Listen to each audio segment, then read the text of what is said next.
umuhimu wa kuhudhuria vipindi vyote. Hebu tuseme wote, umuhimu wa kuhudhuria vipindi vyote. Hii sauti haitoshi. 1, 2, 3 tena. Matendo ya Mitume sura ya 2. Matendo ya Mitume sura ya 2 mstari wa 46. Kuna kanisa la kwanza kabisa ambalo tuna mengi ya kujifunza kwao. Na katika kanisa hili la kwanza ambalo tuna mengi ya kujifunza, katika sura ya 2 sasa, mstari wa 46 na 47. Matendo 2:46-47 Biblia inasema, na siku zote kwa moyo mmoja walidumu ndani ya hekalu, wakimega mkate nyumba kwa nyumba, na kushiriki chakula chao kwa furaha na kwa moyo mweupe, wakimsifu Mungu na kuwapendeza watu wote. Bwana akalizidisha kanisa kila siku kwa wale waliokuwa wakiokolewa. Bwana Yesu asifiwe. Angalia, hili ni kanisa la kwanza, kanisa la Matendo ya Mitume, kanisa baada ya Yesu Kristo kuondoka duniani, wakati akiwa amekwisha kwenda juu. Biblia inasema walikaa juu katika ghorofa wakingoja nguvu za ujazo wa Roho Mtakatifu. Na unajua, walipokuwa wakisubiri nguvu, baadaye wakajazwa nguvu. Walipojazwa nguvu, wakanena kwa lugha mpya. Kuna mambo yakatokea, kuna ishara zikatokea, kuna maajabu yakatokea. Lakini kwenye mstari wa 46 Biblia inasema, na siku zote kwa moyo mmoja walidumu ndani ya hekalu. Hebu tuseme wote, na siku zote kwa moyo mmoja walidumu ndani ya hekalu.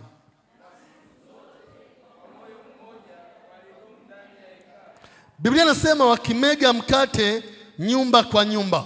Hebu tuseme wote, wakimega mkate nyumba kwa nyumba. Ndiyo. Biblia inasema na kushiriki chakula chao kwa furaha na kwa moyo mweupe. Biblia inasema wakimsifu Mungu na kuwapendeza watu wote.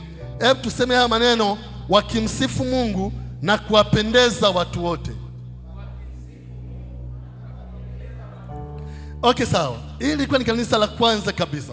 Halafu angalia, baada ya hayo na mambo waliokuwa wakifanya, Biblia inasema Bwana akalizidisha kanisa kila siku kwa wale waliokuwa wakiokolewa.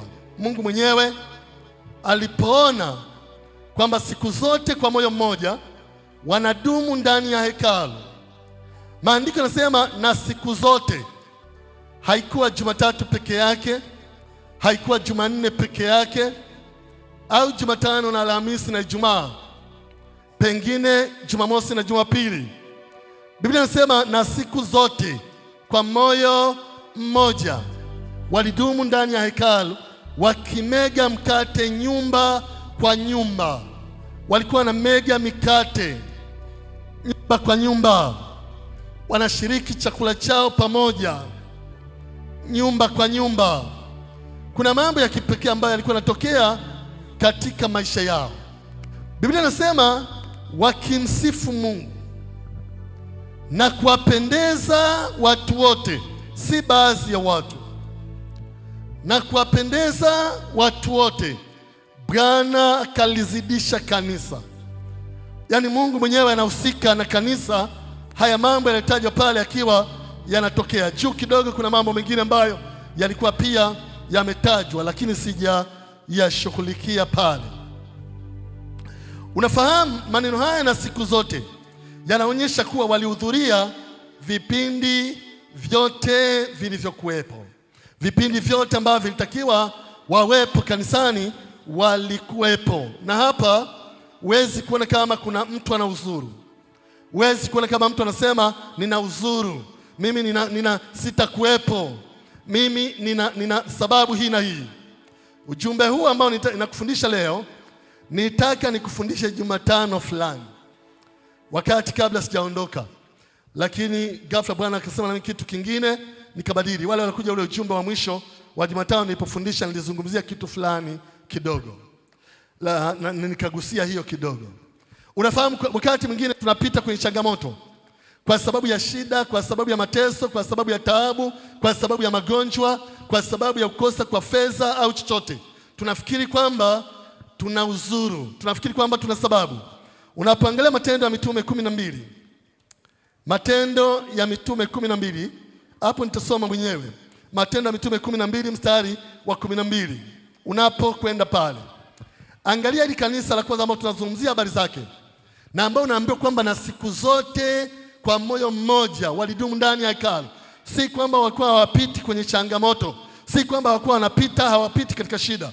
Kuna wakati ambapo Petro mwenyewe alikamatwa akafungwa gerezani. Ni wakati wa kipekee. Mtume anayewaongoza, mchungaji anayewaongoza, kiongozi wa kanisa lao, mzee wa kanisa, amekamatwa, amefungwa gerezani. Na unajua adhabu ya kosa la Petro ilikuwa ni kifo kwa nyakati zile.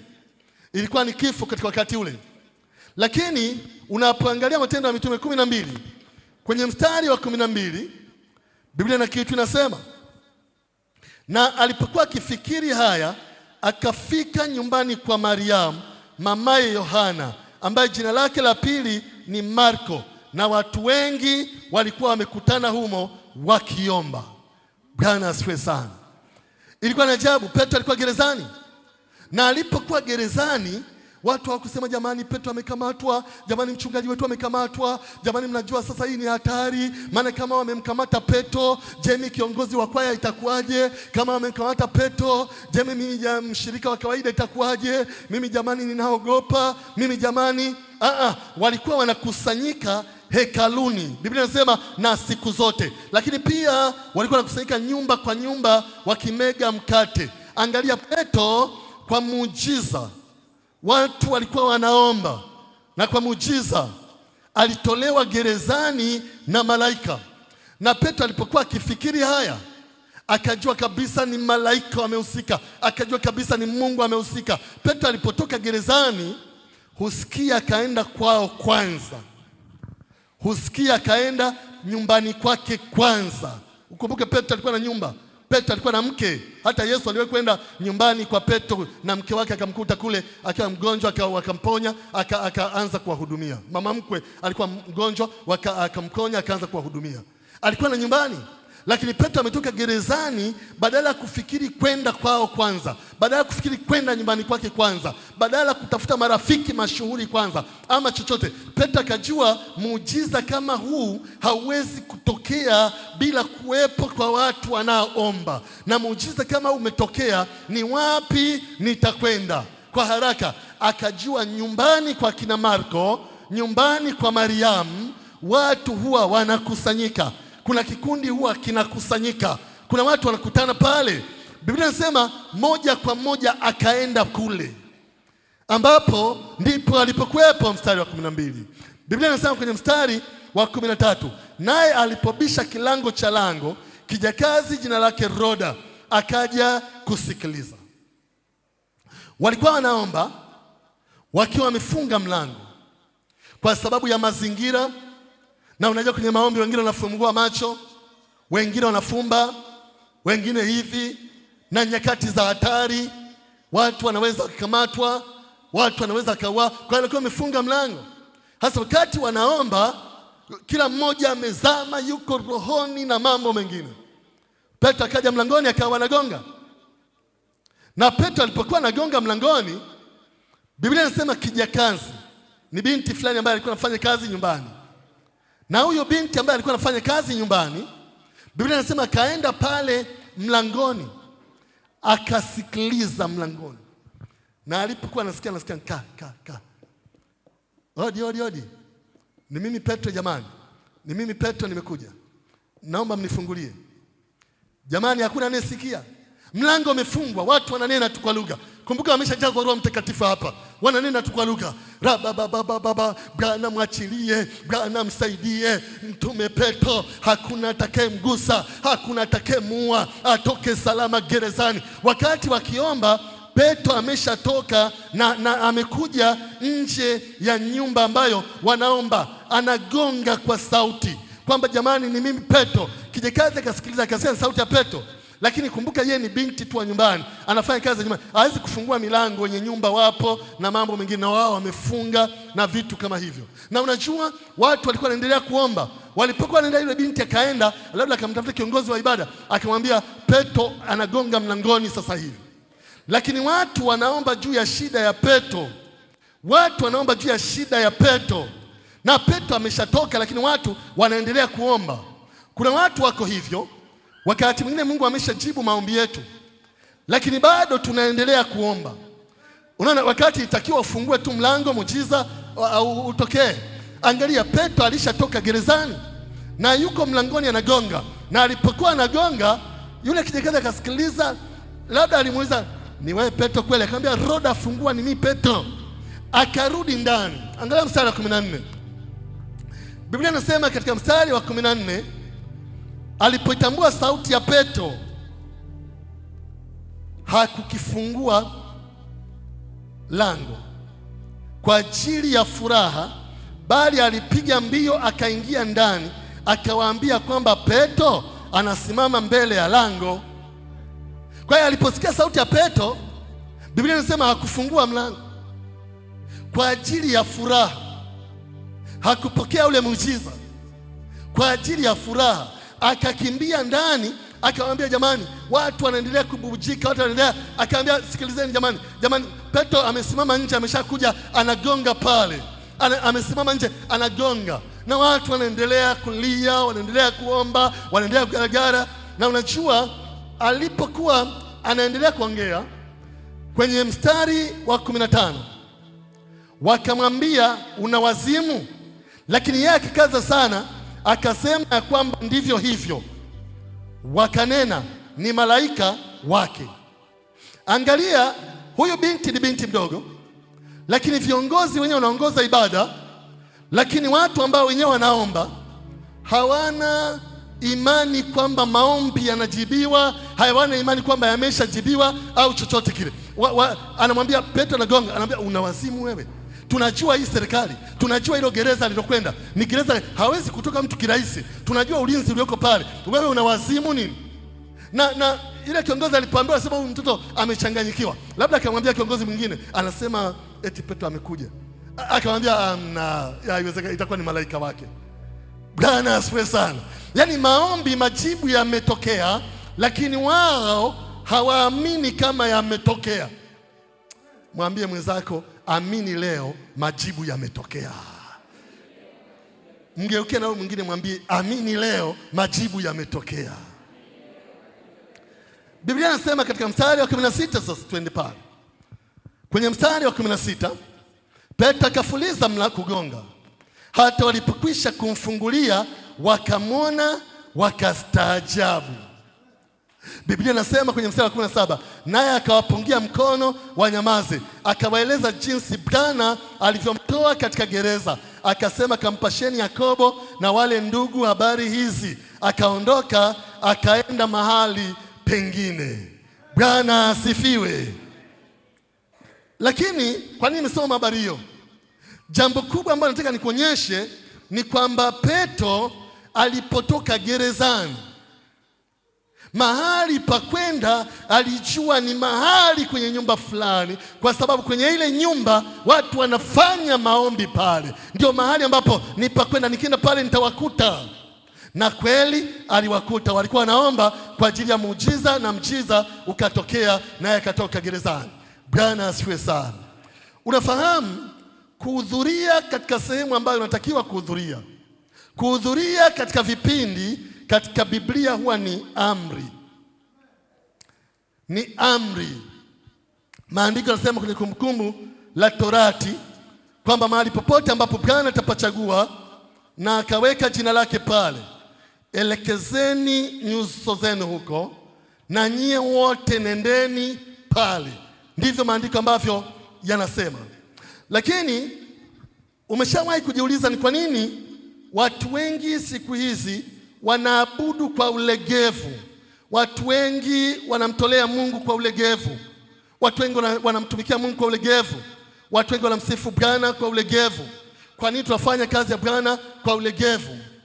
Mimi nakumbuka nilipokuwa sijaokoka bado, nilishawahi kuambia hapa, nilikwenda pia kwa waganga, niliwahi kwenda kwa waganga. Na unajua yule mganga, nilikwambia kati ya waganga ambao walinitesa sana tena nikiwa mtoto, na shangaa aliamua kuyatesa maisha yangu jinsi hiyo. Alinipa hirizi 2. Mahirizi yalikuwa ni makubwa, ameyafunga ni makubwa. Afa mahirizi 2 makubwa, moja alikuwa anasema eti ni la kufanikiwa, ni la mafanikio. Halafu hili lingine lilikuwa ni la ulinzi, la kunilinda. Na unajua mahirizi yalitakiwa yakae mfukoni, niwe natembea nayo.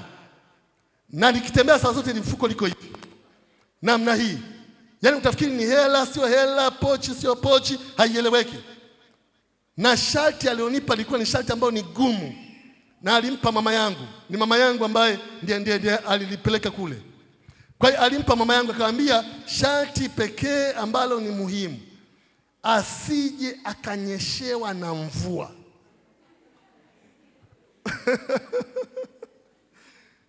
Jamani, kati ya watu walinitesa ni huyu mzee alinitesa. Namshukuru Mungu tu kwamba alishafariki. Nilikuwa nikiona mawingu tu hali inabadilika hii. Hali inabadilika. Hata aina ya tembea yangu inabadilika. Natembea karibu na nyumba za watu. Yani natembea hivi, yani huko kwenye barabara, unatembea kando na karibu. Ili kitaka kwanza ukimbilie kwenye nyumba ya mtu. Niliteseka. Nilipata shida kwa muda mrefu. Na hizi hirizi nilikuwa nazo mpaka wakati naokoka. Wakati naokoka moja ilipotea kabla sijaokoka, alafu baada ya hapo nyingine nilikuwa nayo wakati naokoka. Ni vijana ambao walikuwa vijana wenye nguvu, vijana wa kipekee katikati ya kanisa, ndio tuliifungua. Si niwahi kueleza hili jambo hapa? Bwana asifiwe sana. Ni hirizi nilipewa na waganga, wana masharti tele, na wana vitu tele, na wana vitu anaweza kukwambia, lakini na anachosema unahangaika kukitii. Anachosema, na kama atasema kwamba unataka ulete hapa mbuzi mweupe, asiwe na baka lolote, uhakikishe kwamba unaleta pia na shuka nyeupe. Alafu uje na 100,000 siku hiyo, na uangalie, ukipitisha siku nyingi wazee watakasirika, ukipitisha siku nyingi mizimu yaweza kukataa. Kwa hiyo ujitahidi. Yaani mtu anaondoka ndani ya siku 3 amerudi kwa haraka. Bwana asifiwe sana. Ili mzee amesema, babu amesema, au chochote. Mimi nipewa zile hirizi, na unajua moja ilipotea bila mimi kujua. Na ilipopotea nikasikitika, nikafadhaika, nikaishi maisha ambayo yani nikiona tu kidogo nasema ni ule ulinzi umetetereka. Nikiona shida kidogo nasema ni ule ulinzi umetetereka. Nikiona nilipokuwa nimeokolewa, kulikuwa na vijana wameokoka. Walikuwa vijana wamejaa roho.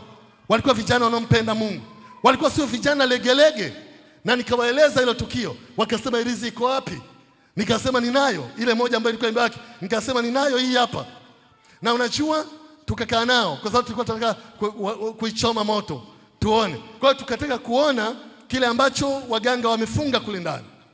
Na unajua ilikuwa lihirizi fulani hivi, ngumi inapungua kidogo, chini ya ngumi kidogo. Kwa hiyo tukafungua. Tulipofungua lile kava la kwanza tukamaliza, bado kahirizi kako ndani tena.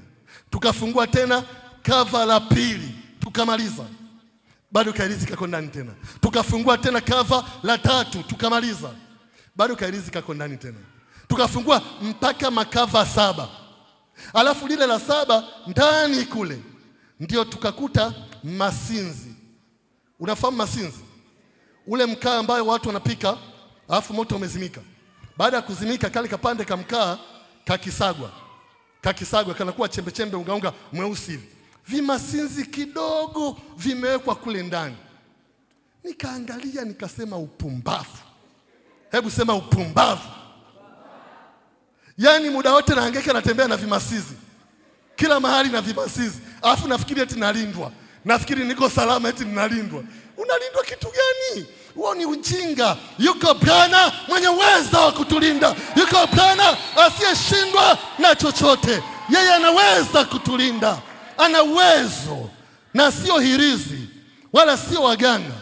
Kwa hiyo tulipofungua, unajua, na wale vijana, unajua, tukacheka pale na mambo mengine. Vijana walikuwa wamejaa roho, wakaomba. Baada ya kuomba, wakavikusanya kwenye takataka. Wakati vijana walikuwa wanakutana siku ya Jumatatu, wakakusanya takataka juu yake, alafu tukavitia moto, vikateketea, tukamshangilia Bwana wa mabwana. Haleluya! Lakini walikuwa vijana waliojaa roho, walikuwa vijana wanaohudhuria vipindi vya vijana, walikuwa vijana ambao wana nguvu za kushuhudia, walikuwa vijana ambao wana nguvu za kutembelea nyumba kwa nyumba, walikuwa vijana ambao wana nguvu za kumfanya mtu amwamini Yesu Kristo. Walikuwa vijana wa kipekee na si vijana legelege. Wewe nikikupa irizi sasa hivi nikukwambia uichome, sijui inakuaje, unaweza ukajingata. Unajua yanaweza yakanirudia haya mapepo. Hakuna chochote, maana aliye ndani yetu ni mkuu kuliko yule ambaye yuko katika dunia hii. Aliye ndani yetu ni mkuu, ndivyo Biblia inavyosema. Lakini ni vijana ambao wana uwezo wa kutenda. Sikiliza nikwambie, unajua sisi katika huduma yetu imetegemezwa, iko hapa ilipo kwa sababu imetegemezwa.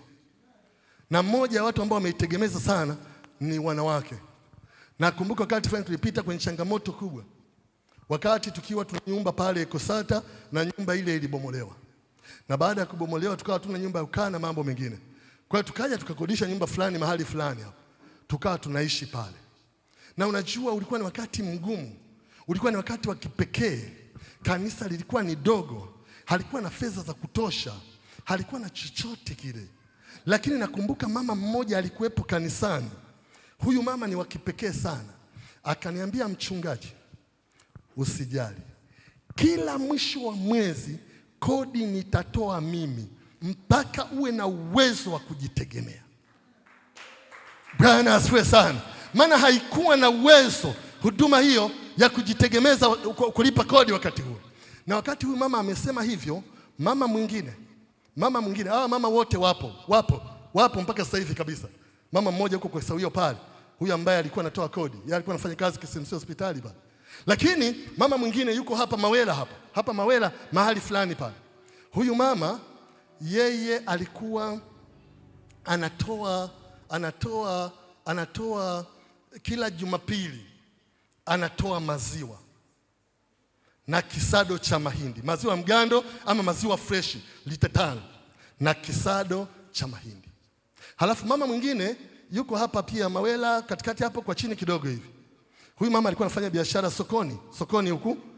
Siku za Jumanne sijui na Alhamisi na nini anakwenda kuuza nyanya, vitunguu, na yeye alikuwa anauza nguo za mitumba na vitu fulani vya mitumba. Huyu mama akawa kila kienda kuuza vitu vya mitumba vile anavyouza, anauza. Jioni kabla hajaondoka ananunua samaki kidogo, ananunua mboga za majani kidogo, ananunua na vitunguu kidogo. Anakuja wakati anarudi analeta nyumbani kwetu.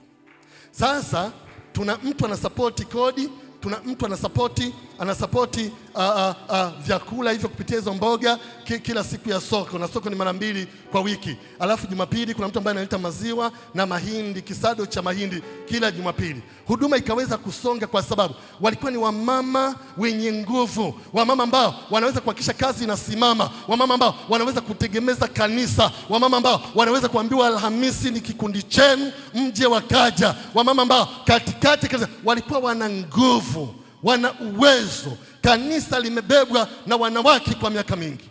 Bwana asifiwe sana. Ilikuwa ni ajabu. Na hawa watu nakwambia ni watu wa kawaida, maisha ya kawaida kabisa. Naweza hata baada ya ibada nikakutajia ni nani na nani ukawaona. Wapo wamama wa kawaida, watu wa kawaida, si kwamba wana fedha nyingi, si kwamba wana kazi nyingi, lakini ni wanawake ambao wakiitwa kwenye kipindi cha wanawake wafundishwe watakuja, wakiambiwa njoni muombe watakuja, wakiambiwa kwamba ni kumtembelea mama fulani watakuja. Ni wamama wa kipekee kabisa. Mama mmoja nakumbuka wakati fulani mguu ulikuwa umepata shida na una maumivu, na tunataka kwenda kushuhudia. Tulikuwa na majuma ya uinjilisti, na unajua alikuwa anatoka huku chini anakwenda mpaka juu Komolangi, na kila mahali akishuhudia akiwa anachemea na mguu. Ni wamama ambao walikuwa wamejaa roho, ni wamama ambao walikuwa wamejaa nguvu za Bwana, wamama wa kipekee kabisa. Ilikuwa ni kanisa la kipekee. Wale waliokuwepo miaka hiyo wanakumbuka. Nakumbuka Mama Jose, niliwahi kusema hapa kanisani. Mama Jose pia yuko hapa kanisani. Alipokuwa amejifungua, alikuwa amejifungua ndani ya wiki moja mbili tu, moja ya watoto wake ambao wanao, ndani ya wiki moja mbili, akiwa amepata nguvu kidogo, akasikia watu wanashuhudia Injili, alimbeba mtoto mgongoni na akaenda kushuhudia Injili na watu wengine. Ni wamama ambao walikuwa wana nguvu. Yaani kukaa nyumbani kwao ni tatizo, kukaa nyumbani kwao wakati wa vipindi ni shida, haikuwa kama ni kitu cha kawaida.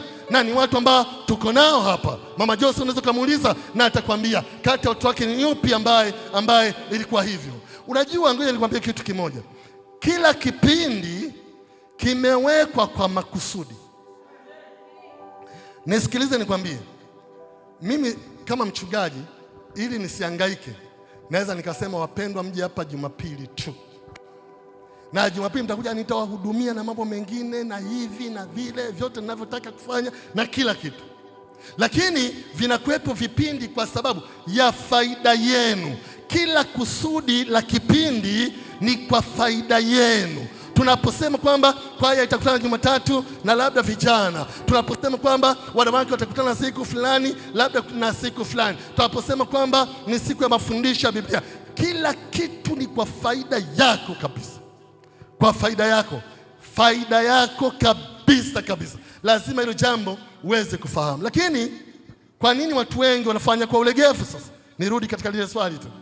Kwanza ni kutokuwa na mahusiano mazuri na Mungu. Unajua, wakati uliopita nikiwa nafundisha lile somo la amri iliyokuu, nilisema hili jambo, na labda leo pia naweza kurudia. Mahusiano na Mungu ni kitu ambacho ni muhimu.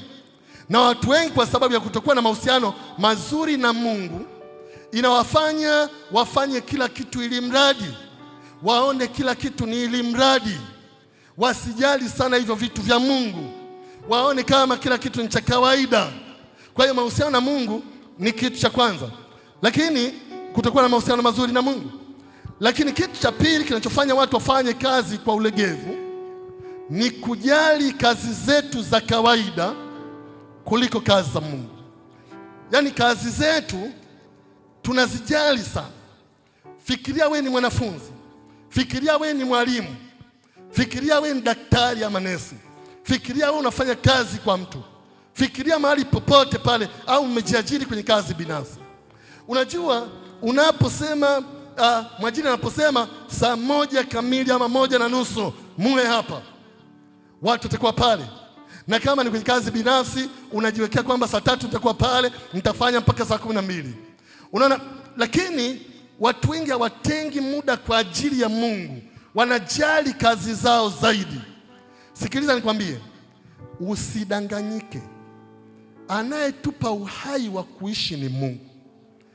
Yaani Mungu kabisa. Yaani wewe huna ujanja kwamba mimi najua naishi hivi kwa sababu ni mjanja, mimi naishi hivi kwa sababu nina akili sana, unajua mimi naishi hivi kwa sababu, yaani mimi hamna. Yaani Mungu akiamua hata leo uondoke, unaondoka. Yaani Mungu akiamua hata leo ukalazwa hospitali, unalazwa. Yaani Biblia inasema mbingu ni kiti chake cha enzi, duniani ni mahali pa kuweka miguu. Kwa hiyo ukule kujali, unakufanya kudharau, kutokuthamini, kuona kama ni kawaida, yaani unafanya kwenye miguu ya Mungu. Akikugusa tu hivi ni ICU, akikugusa tu hivi break ni mortuary. Yaani ninachotaka niseme ni kwamba lazima, yaani kujali kazi zetu za kawaida. Yaani kwa mfano ibada kama hii inaendeshwa hapa, sifa nzuri, ibada nzuri, maombi mazuri, vitu vizuri, alafu mtu umeikosa, unaendelea na mashughuli yako tuko na mambo mengine. Yaani uko, hebu niambie, uko kwenye shughuli zako kwamba ni za thamani kuliko ibada? Dunia yote kila mmoja anaamini kuna Mungu. Na wakati mwingine watu wanaamini kwenye mizimu, kwenye miungu mbalimbali au chochote kile, miungu isiyo sawa. Lakini wanakuambia tumwombe Mungu, tumshukuru Mungu, tumtegemee Mungu. Hata kama ni mizimu, hata kama ni mawe, hata kama ni ndama, wale wanaoabudu ndama kule Wahindi na mambo mengine na hao wa nchi za Kiarabu. Lakini kila mmoja anathamini uwepo wa Mungu. Sasa kwa nini unaweza ukakosa Jumapili moja, ya pili, ya tatu, ya nne? Ni kawaida tu. Na hata kuuliza sasa, mimi ni mshirika wa pale, mimi nasali pale Jumapili 4. Sasa ni mwezi wa pili, sasa wa tatu, mimi niko pale, mimi niko pale. Yaani hivyo tukidini dini na mambo mengine, kujali kazi zetu zaidi ya kutujali kazi za Mungu. Lakini pia kutokumpenda Mungu. Unajua, ukimpenda mtu tutamani kumuona.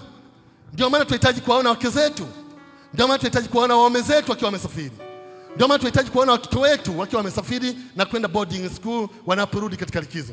Ndio maana tunahitaji kuwaona wapenzi wetu, wale ambao tunachumbiana nao, wakati wakiwa wamesafiri wanarudi, au tunahitaji kuwaona, kuongea nao mawili matatu kwa ajili ya mipango inavyokwenda ya harusi, mipango inavyokwenda ya uchumba, mipango inavyokwenda ya ulipaji wa mahari, mipango inavyokwenda. Tunahitaji, kwa sababu ni kitu ambacho cha muhimu. Kwa nini? Kwa sababu tunawapenda.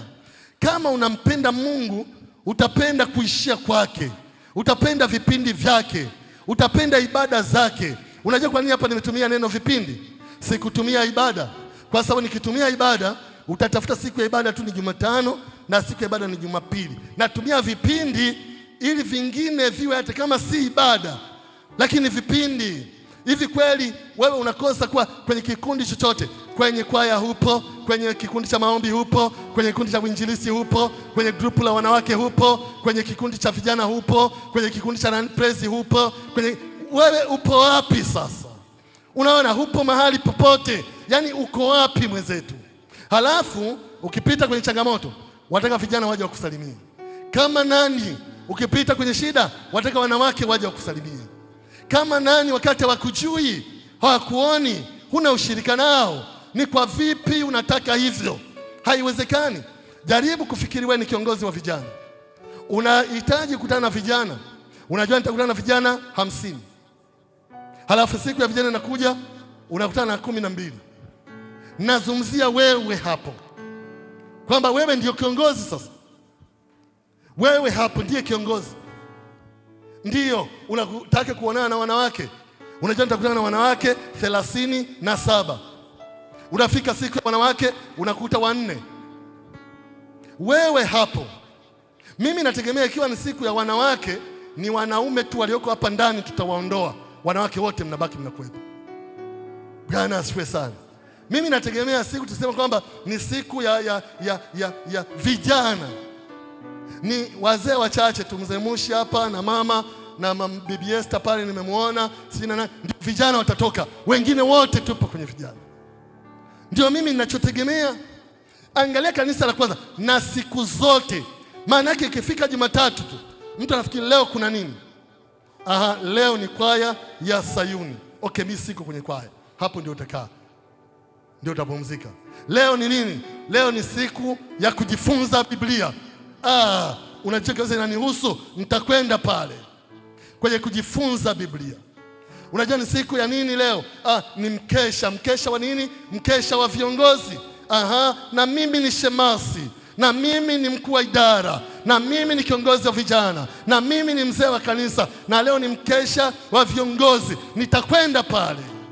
Hivi fikiria kwa mfano kwa mchungaji, napoitisha mkesha kwa ajili ya viongozi, halafu wanakuja viongozi wako 20, halafu wanakuja 4.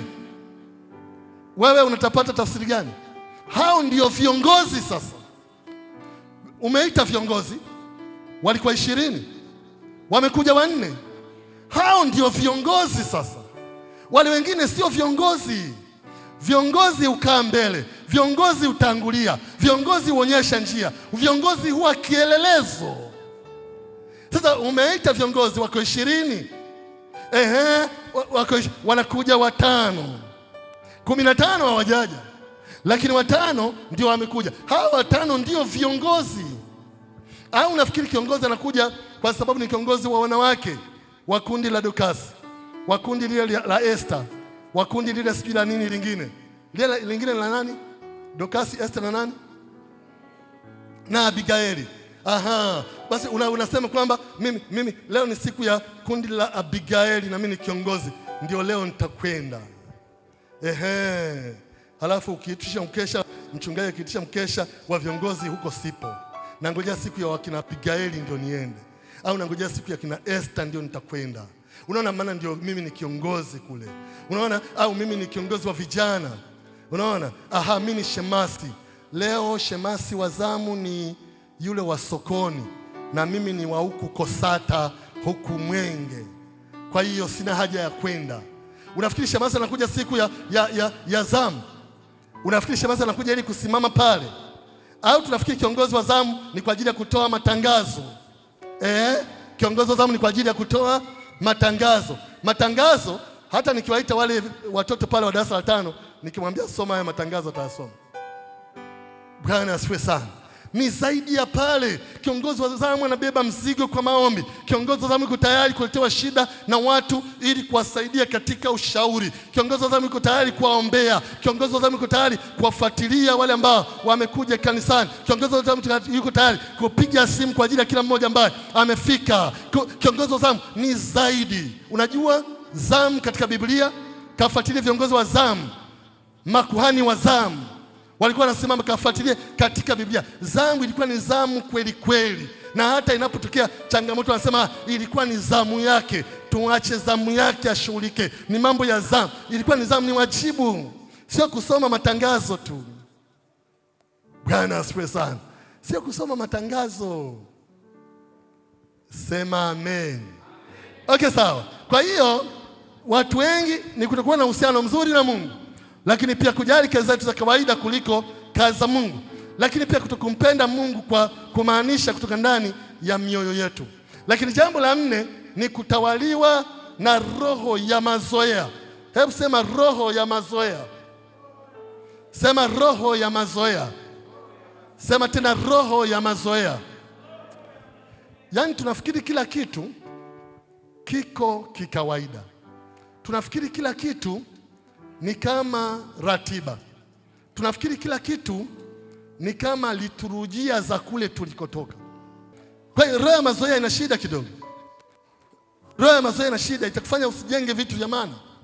Unafahamu kanisa hili, kwa hiyo tumeweka vipindi mbalimbali kwa kusudi maalum, na ambavyo tunajua wazi kwamba vitakuwa faida kwa ajili yako. Hatukuviweka vipindi hivi kwa kusudi la kujifurahisha. Hatukuviweka vipindi hivi kwa kusudi la kufanya kanisa letu lionekane lina vipindi vingi.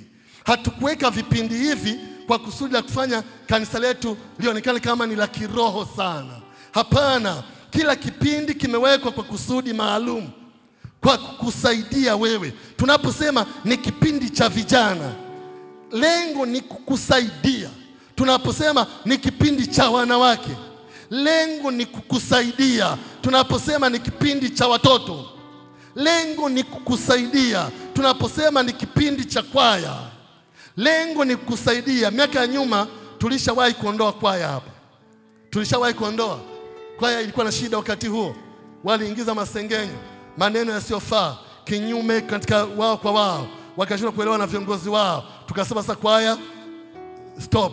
Tukaisimamisha karibu mwaka mzima na zaidi.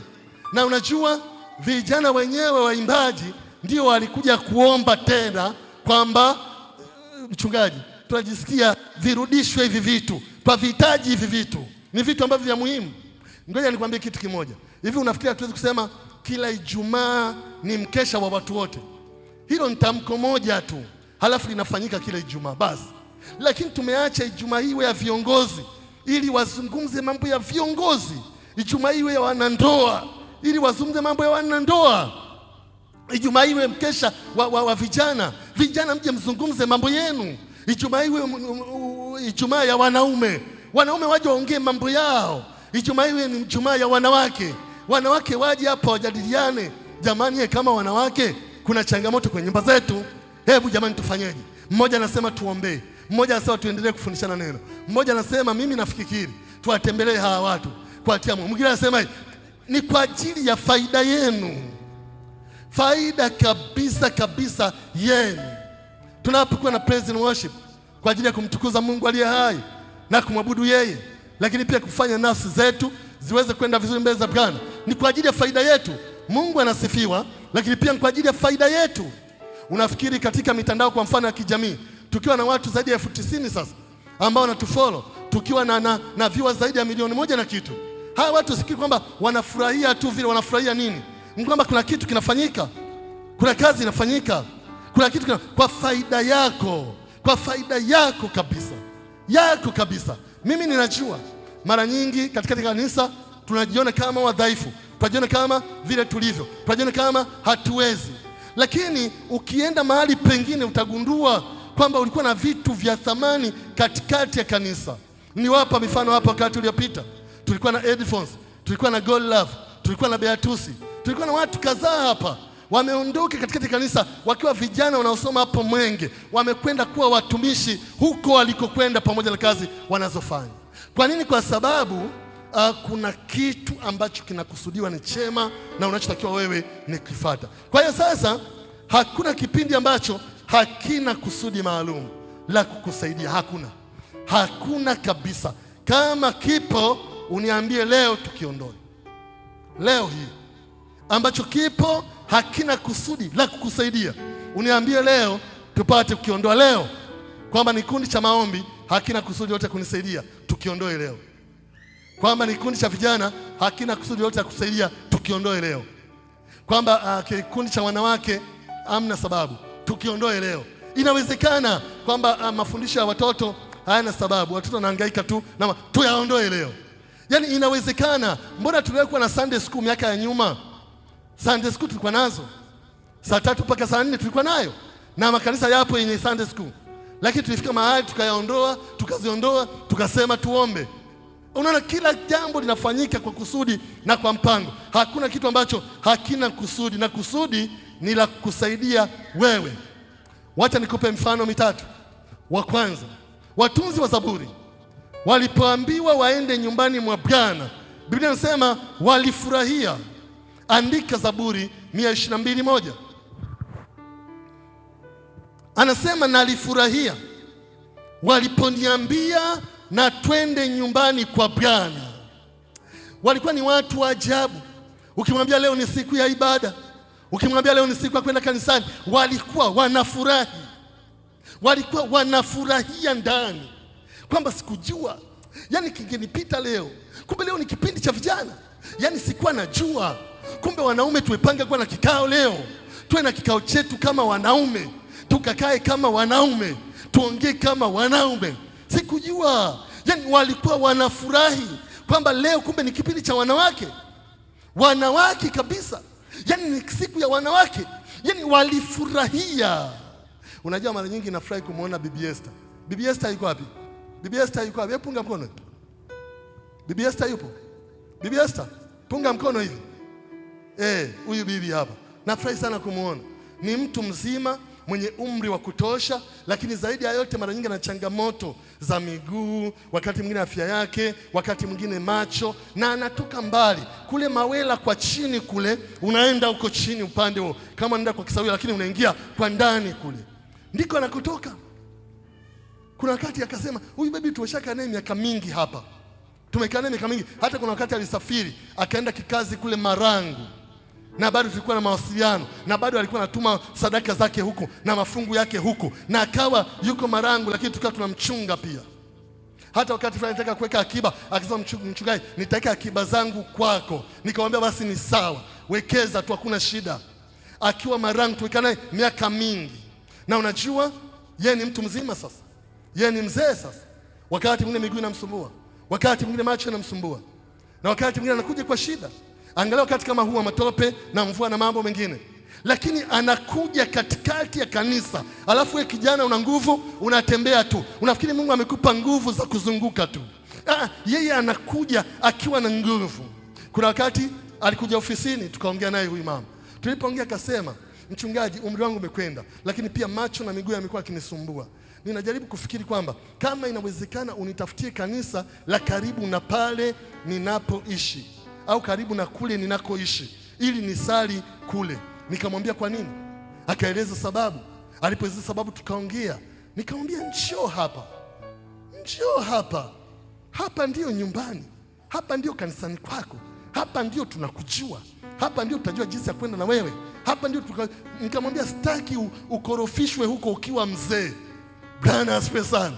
Nataka uendelee kuwa na mimi ambaye nakufahamu kwa miaka mingi. Lakini unakuta mama, binti, mama una nguvu, hata kwenda kwenye kwaya ni ngumu, hata kwenda kwenye praise ni ngumu, hata kwenda kwenye nini. Bibi Esther, Mungu akubariki sana. Bwana asifiwe sana. Bibi wa kipekee. Mimi naweza kumpa ruhusa baki nyumbani asije kanisani. Naweza. Na nikamtembelea pale, nikamwombea pale, lakini nisema hapana, njoo kanisani. Na anakuja. Bwana asifiwe sana. Lakini wewe kijana una nguvu. Biblia inasema nalifurahia waliponiambia na twende nyumbani kwa Bwana. Akiambiwa leo ni praise, anasema ai. Akiambiwa leo ni ibada ya mafundisho, anasema wow. Akiambiwa leo ni ibada ya Jumapili, anasema haleluya. Akiambiwa leo, yani nalifurahia. Lakini huu ni mfano mmoja. Lakini mfano wa pili ni Yesu Kristo mwenyewe. Sasa kwa wanaoandika nalifurahia ni Zaburi 122:1.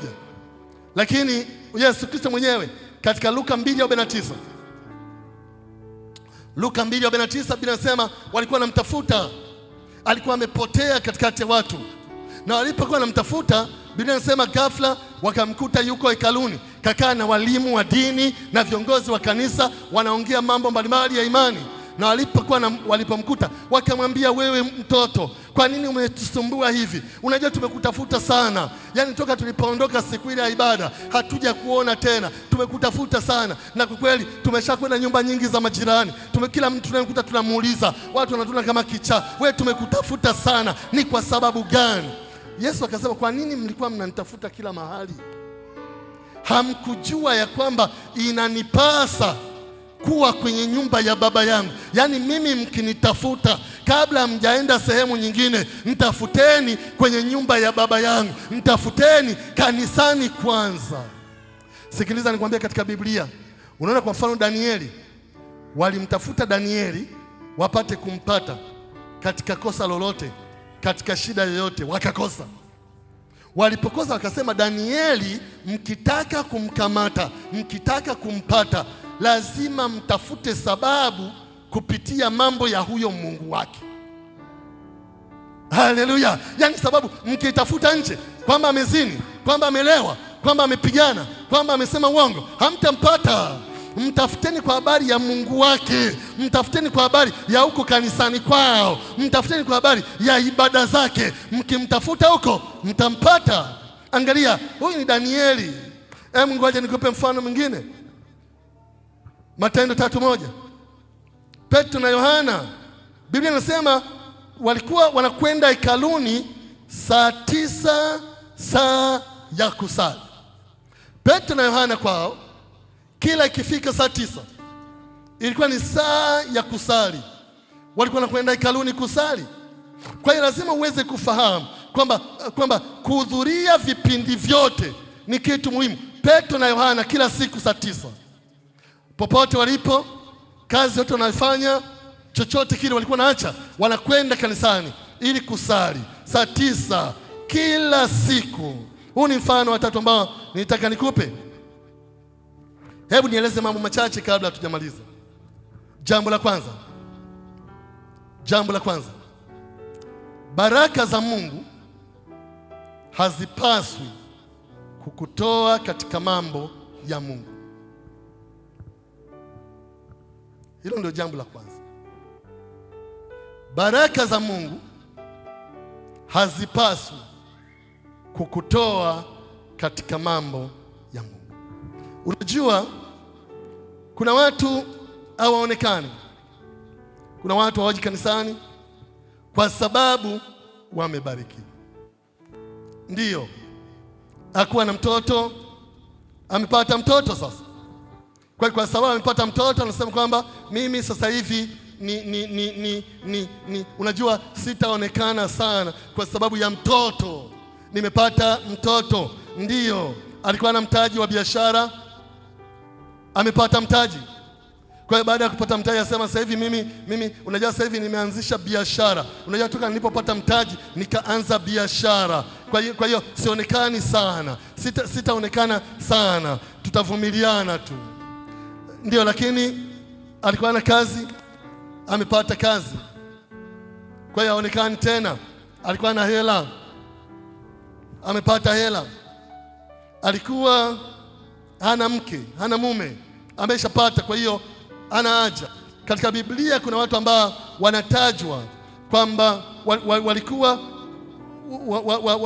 wanatakiwa na Yesu Kristo, wamfuate Yesu, waende na Yesu, wamtumikie Yesu, waje kwenye sherehe ambayo Yesu Kristo alikuwa ameiandaa kama Bwana.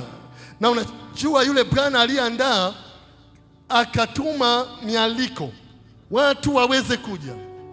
Alipotuma, mtu wa kwanza akasema nimenunua shamba, kwa hiyo naenda kulitazama. Sasa maneno kama haya ni maneno yasiyo na msingi, ni maneno pia ya uongo. Kwa nini? Kwa sababu shamba huwezi kununua kabla hujalitazama kwanza. Lakini akasema nimenunua shamba, naenda kulitazama. Mwingine akasema nimenunua jozi za ng'ombe wa kilimo, kwa hiyo naenda kuwajaribu wapate kulima, naenda kuwajaribu. Sasa pia huwezi kununua jozi za ng'ombe wa kulima wakati hujajua kama wana nguvu za kulima au wanaweza kulima. Lakini mwingine akasema mwambieni kwamba mimi nimeoa mke, kwa sababu nimeoa siwezi kuja, nitakaa na mke wangu, unajua sitaweza kufika. Wote kila mmoja katoa. Yesu akasema nenda kule nje, tafuta watu wengine waweze kuja. Na yule bwana akamwambia wote tumeshawafanya uliosema. Sasa nenda katafute vilema, masikini, watu wasio na kitu wapate, nataka nyumba yangu ipate kujaa. Unajua hakuna udhuru unaokubalika wala unaoruhusiwa katika mambo ya kiroho. Unajua hii ni mfano, ni jambo la kwanza nitaka kukwambia. Jambo la pili ambalo nataka kukwambia, nguvu za giza na wachawi hawapaswi kukutoa kwenye mambo ya kiroho. Unajua, ngoja nikwambie kitu kimoja. Nimekwambia kwamba baraka hazipaswi kukutoa. Unajua baraka zikikutoa, kuna ujumbe unapeleka kwa Mungu, na ujumbe ambao unapeleka ni huu, kwamba mimi baraka niliyopata inanifanya nisiimbe tena kwaya. Mimi baraka niliyopata inanifanya nisihudhurie tena vipindi. Mimi baraka niliyopata inanifanya nashindwa kwenda kanisani. Mimi baraka niliyopata nashindwa tena kutoa. Kwa hiyo kwa Mungu unampa ujumbe kwamba ni bora nisingepata hii baraka, ni bora nisingefanikiwa kwenye hii baraka, kwa sababu nimepata na kosekana. Lakini pia watu wengine wanasema unajua shetani akanizuia. Unajua shetani bwana akanizuia. Yaani kwa kweli sijajua ni nini. Ilikuwa ni saa za ibada, nikajisikia nimepitiwa na usingizi. Nguvu za giza na wachawi hawapaswi kutoa kwenye mambo ya kiroho. Kuna watu kila kitu wanamsema shetani, wanamtumia shetani kama kizuizi. Yaani kila jambo anamtumia shetani kama kizuizi. Lakini ukweli ni kuwa shetani hawezi kutuzuia. Shetani hawezi. Shetani huwa hawazuii watu kwenda kanisani. Hilo ni jambo gumu. Shetani huwa hawazuii watu kwenda kanisani. Yeye anashughulika na matokeo baada ya watu kwenda kanisani. Shetani hawazuii watu, nataka nirudie likae vizuri. Shetani hawazuii watu kwenda kanisani. Yeye anashughulika na matokeo baada ya watu kwenda kanisani. Yaani baada ya kwenda ndipo alete usingizi. Baada ya kwenda ndipo wale ndege wale zile mbegu za neno. Baada ya kwenda ndipo lililopandwa apate kuling'oa. Baada ya kwenda, ndio maana hawazuii pia wale wa dini kwenda kule kwenye ibada 2-3. Na wale wa dini pengine ni zaidi yetu, kwa sababu wao na ibada kama 3, na moja inaanza saa 12 asubuhi, na watu wanakwenda. Hata kama kuna mvua, watakata hii migomba, watakuwa na miamvuli, watakwenda kanisani. Watakwenda. Haki yenu isipozidi haki ya waandishi na Mafarisayo. Biblia inasema hivyo. Watakwenda. Wewe toka nje saa 12. uone wale wabibi wamekata haya majani ya migomba na kamvua kananyesha, wako hivi wanakwenda kanisani, wanakwenda saa 12 asubuhi. Wewe ibada ni saa 3:30 au saa 3 na hiyo kuja ni kazi. Je, tukikuanzia ibada saa 12, tunataka kanisa lijae, tunataka kanisa liongezeke, tuwe na ibada 2 ama 3. Je, tukianzisha ibada ambayo ni ya saa 12 mpaka saa 3, utaweza kufika wewe? Haleluya, utaweza? Au tukifungua ibada sehemu nyingine, kanisa jipya ambalo bado linaanza hapa mjini, tukasema kwamba tukitoka ibadani hapa tutakuwa tunakwenda kule saa za jioni, tufanye ibada saa 8 ama saa 9. Je, wewe utaweza kwenda? Bwana asifiwe sana. Lazima uweze kuja. Shetani hazuii watu kwenda, anashughulika na matokeo, kwa sababu wewe ni zaidi, yani kilicho ndani yako wewe. Na ndio maana huna haja kuishi kwa mashaka, wasiwasi kwamba anaweza kunizuia au chochote kile. Hapana, yeye shetani anashughulika na wewe usiishi maisha yanayompendeza Mungu. Sio kwenda kanisani, usiishi maisha matakatifu, sio kwenda kanisani. Unafahamu shetani huwa anawazuia watu ambao wanapeleka habari njema, huwa anazuia watu ambao wanapeleka injili, huwa anazuia watu hao, ndio anawazuia. Kuna mahali ambapo Wathesalonike wa kwanza 2:17 mpaka 18, Paulo anasema, Wathesalonike wa kwanza sura ya 2 mstari wa 17 mpaka wa 18, Paulo anasema, mara ya kwanza nitaka kuja kwenu na mara ya pili pia shetani akatuzuia. Alikuwa anamzuia asipeleke neno, asipeleke injili, asiende kuatia moyo, asiende kuwajenga, asiende kuwafariji. Na ukisoma maandiko utaona ndicho shetani ambacho anashughulika. Kwa hiyo hili ni jambo la pili ambalo ni muhimu. Jambo la kwanza, nazungumzia mambo muhimu. Baraka za Mungu hazipaswi kukutoa kwenye mambo ya kiroho, kwenye mambo ya Mungu. Jambo la pili, nguvu za giza na wachawi hawapaswi kutoa katika mambo ya Mungu, katika mambo ya kiroho. Lakini kuna jambo la tatu, hali ya hewa iliyopo haipaswi kutoa kwenye mambo ya Mungu. Hali ya hewa, kwamba hali ni ya joto sana, jua kali, siwezi kwenda. Kwamba hali iliyopo ni ya mvua nyingi, siwezi kwenda. Kwamba hali iliyopo labda ni ya baridi kali ama chote, siwezi kwenda. Sikiliza nikwambie, ni jambo ambalo lazima uweze kufahamu. Nimewahi kutana na watu wanasema, mimi ibada yangu nafanyia kwenye TV. Nitaangalia tu TV, nitawacha TV pale, nitaangalia pale. Anaangalia pale, okay, sifa inakwenda, ibada inakwenda, naye anaangalia, anatikisa kichwa namna hii. Baadaye inaambiwa namba ya kutuma sadaka yako hiyo hapo, M-Pesa au Tigo Pesa au Airtel Money inapita pale, au Halo Pesa inapita pale. Anatuma sadaka yake 2,000, anatuma sadaka yake 5,000, anasema nimekwenda kuabudu. Hamna, ni tofauti. Kwa sababu unaona, ni kweli utaketi utaangalia TV, ni kweli utatuma sadaka yako pale, lakini ukiwa na mgonjwa unakuja huku. Ndiyo, ukifiwa unakuja huku. Ukitaka kubatizwa unakuja huku. Ukiwa na mtu kuweka wakfu unakuja huku. Unaona Lakini kwenye neno na ibada utaangalia TV na sadaka utatuma kule. Haviendi vile. Lazima uweze kufahamu mambo ya kiroho jinsi ambavyo yalivyo. Paulo anasema kuna wakati watu wanakusanyika, lakini wanakusanyika kwa hasara.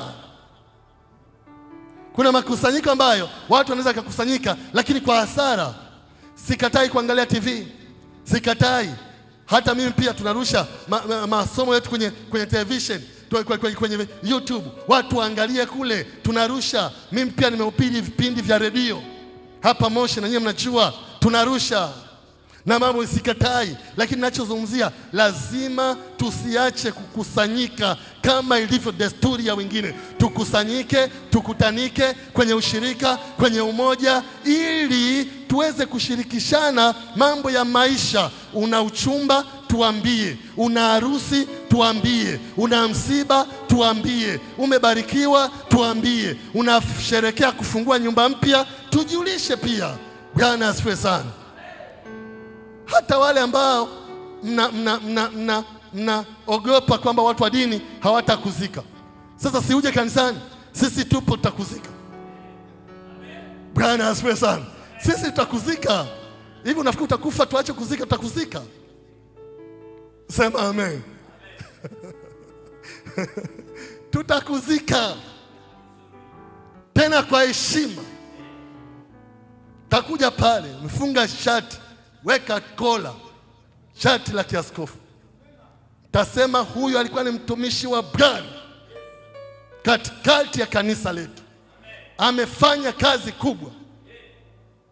Mama mmoja tulikuwa tunamzika pale, mama mkuu wangu, watu wakawa wanataka kuleta maneno, nikasimama pale nikasema naomba mnisikilize.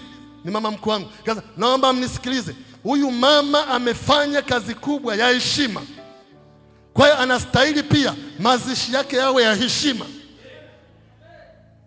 Bwana asifiwe sana. Tutakuzika ila we bado, wakati wa kufa bado. Hebu sema sitakufa nitaishi. Sema sitakufa nitaishi. Maana hujahubiri injili bado, hamna watu wameokolewa, sijakutuma bado kwenye uinjilisti, hujaenda bado kufungua kanisa jipya, bado hujaolewa pia. Bwana, hujapata hata mtoto. Na mkumbuka binti mmoja, tulikuwa kwenye gari tunatoka sehemu kuhubiri injili. Sasa nikiwa naendesha pale, hapa palikuwa na kijana mmoja ameketi, hapa nyuma kuna mabinti wameketi na kijana mmoja. Sasa tukiwa tunasafiri wanaimba nyimbo pambio. Pambio. Baadaye akimaliza wimbo mwingine anaanzisha. Akimaliza huyu mwingine anaanzisha. Akimaliza huyu mwingine anaanzisha. Ghafla alipomaliza mwingine akaanzisha. Tuonane milele. Tuonane bandarini kule. Sasa wimbo kaenda, wote anaimba kwenye gari. Gari inakwenda. Tunatoka mbali kidogo. Tulikuwa tunatoka sehemu moja vijijini kabisa huko Geita, tuelekea Mwanza. Sasa gari iko kwenye kasi namna hii. Ule wimbo kafika katikati. Ile binti hajaolewa. Ghafla akasema, lakini hebu ngoja wapendwa, hivi bandarini kule ndio wapi?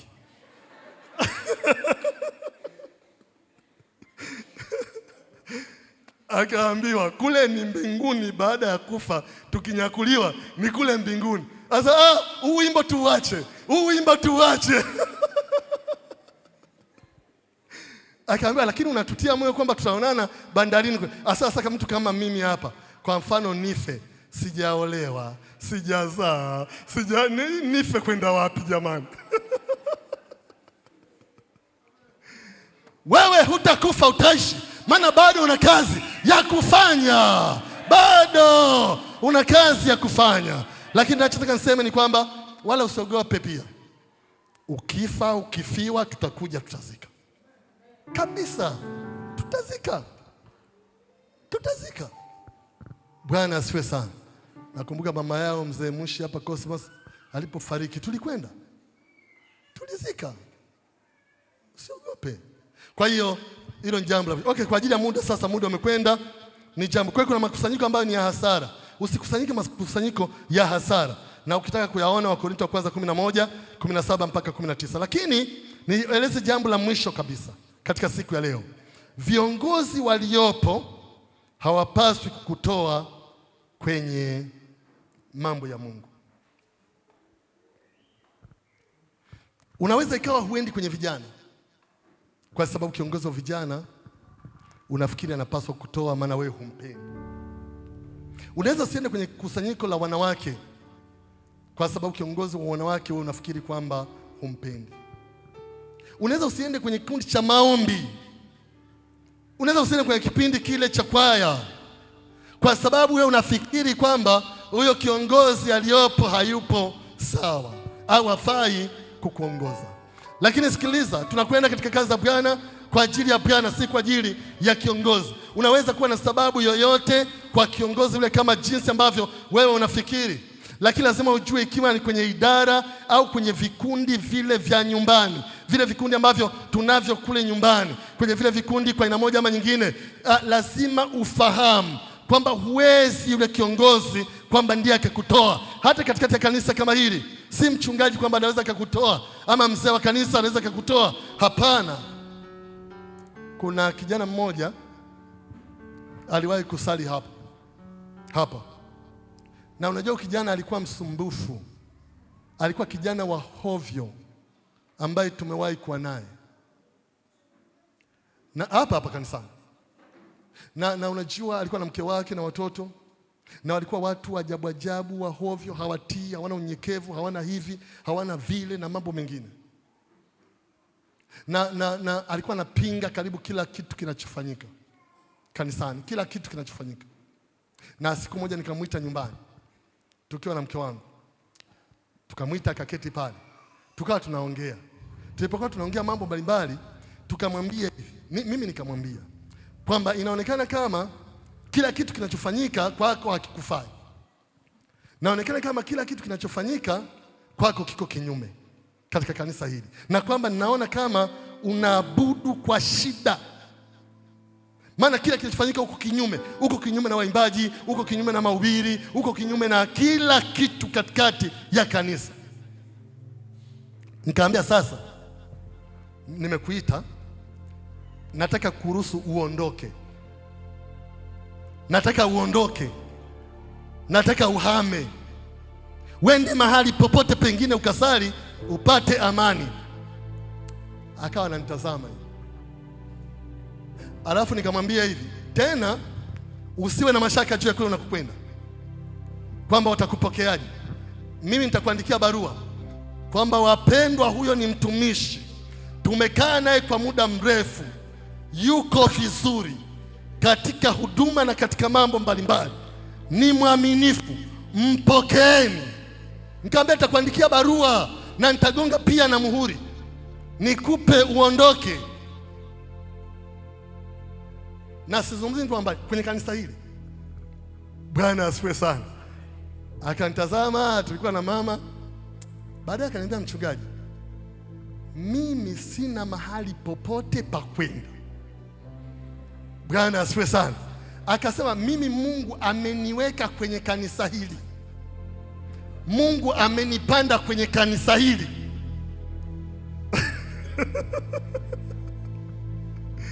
Nikasema, Bwana Yesu. Kwa hiyo tukamwacha akikaa kanisani, akaendelea hapa na mke wake na watoto pia, tulikaa nao hapa.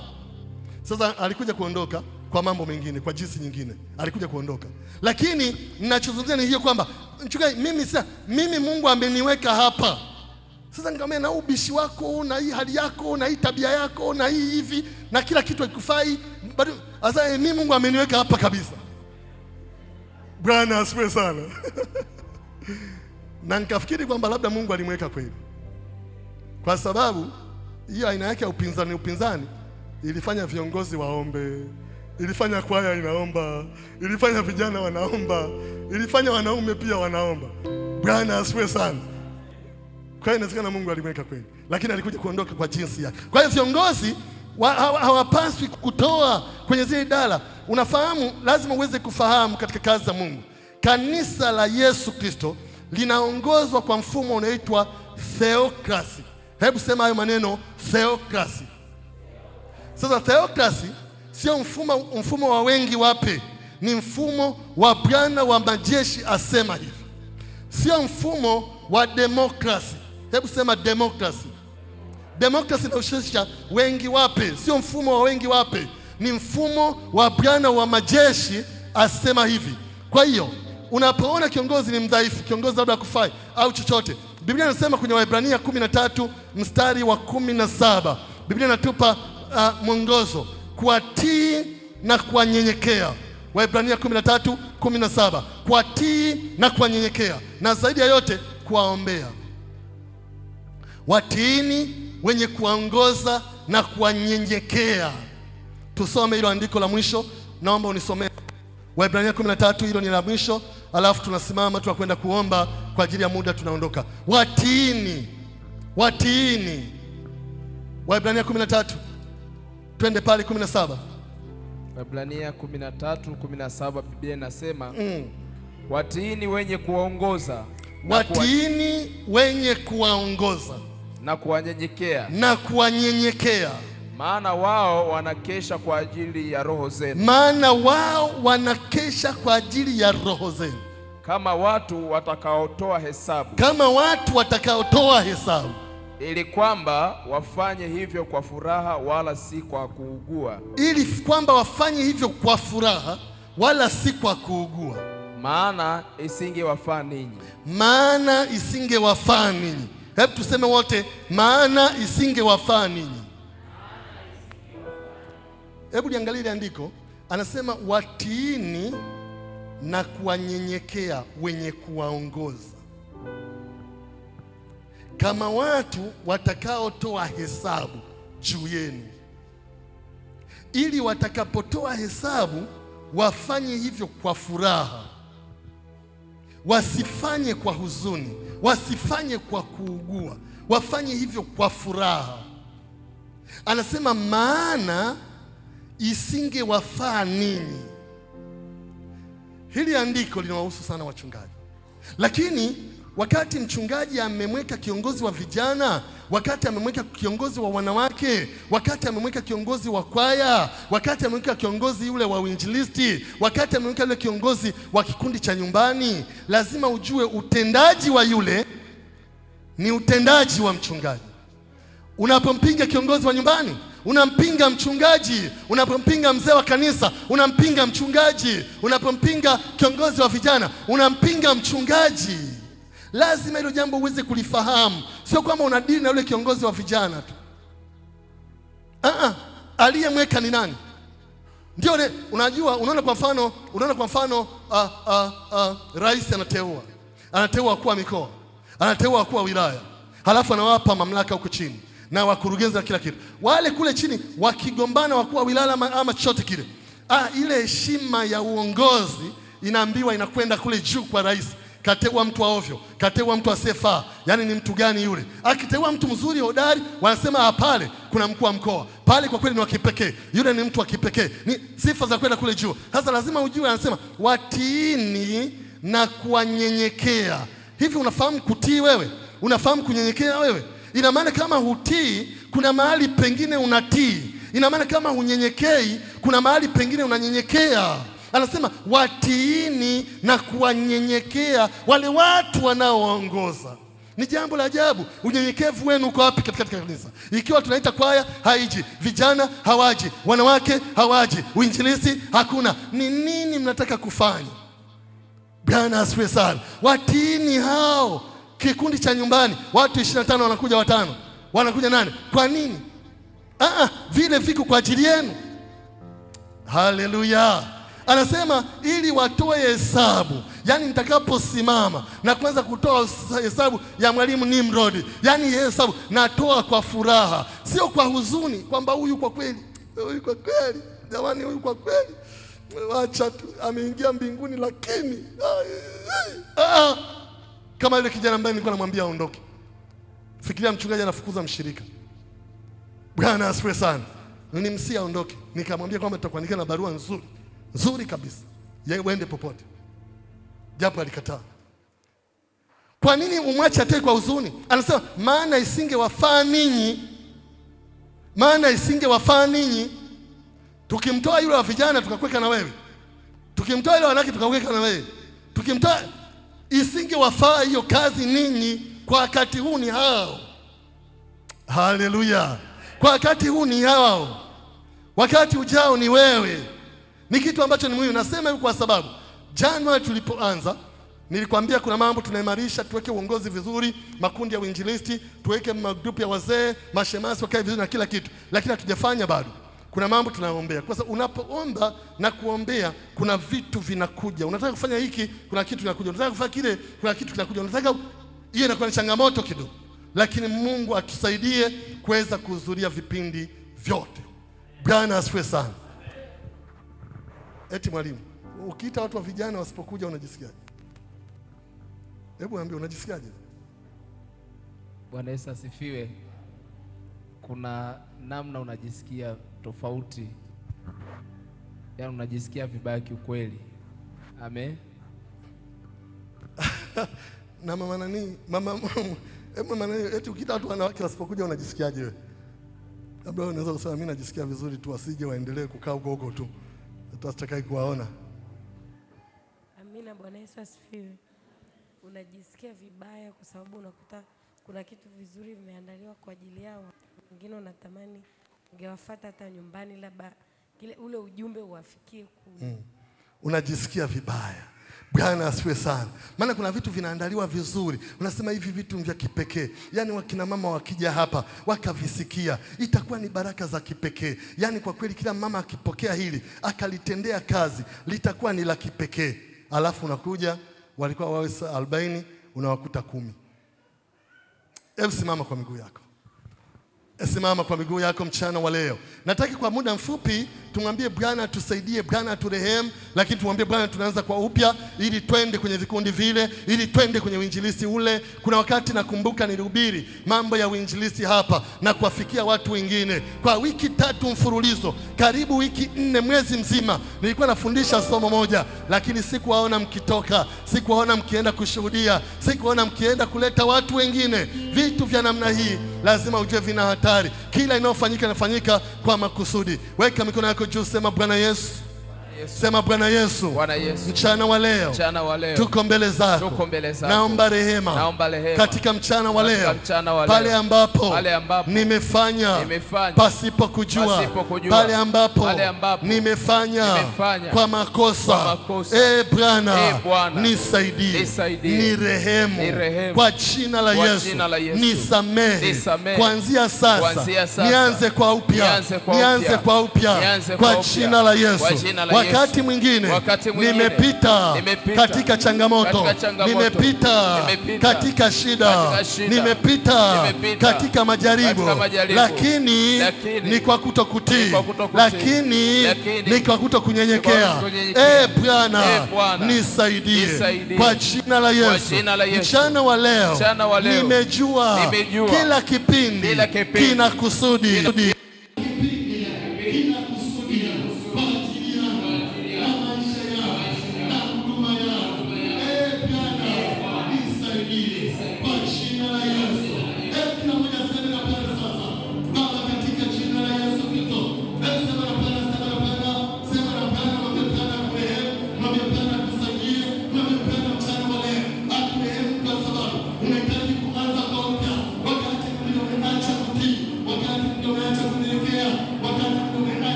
Wanze kwa upya kwa jina la Yesu Kristo. Hebu inua kinywa chako, sema na Bwana, sema na Bwana mchana wa leo, sema na Bwana mchana wa leo. Yako matatizo ambayo yanaondoka kwenye maisha ya watu wakati watu wanapotii. Yako mambo ambayo yanaondoka kwenye maisha ya watu wakati watu wanaponyenyekea kwa jina la Yesu Kristo. Bwana wa majeshi, wasaidie watu wako Bwana, msaidie kila mmoja Bwana kwa jina la Yesu Kristo, kwa jina la Yesu Kristo. Wawezeshe Bwana, wawezeshe Bwana, wawezeshe Bwana, wawezeshe Bwana kuanza kwa upya, kuanza kwa upya, kuanza kwa upya, kuanza kwa upya, kuanza kwa upya, kuanza kwa upya kwa jina la Yesu. Wawezeshe Bwana, wewe ni Bwana ambaye unaweza, wewe ni Bwana ambaye unatosha, wewe ni Bwana ambaye wewe unaweza kwa jina la Yesu Kristo. Asante Bwana wa mabwana.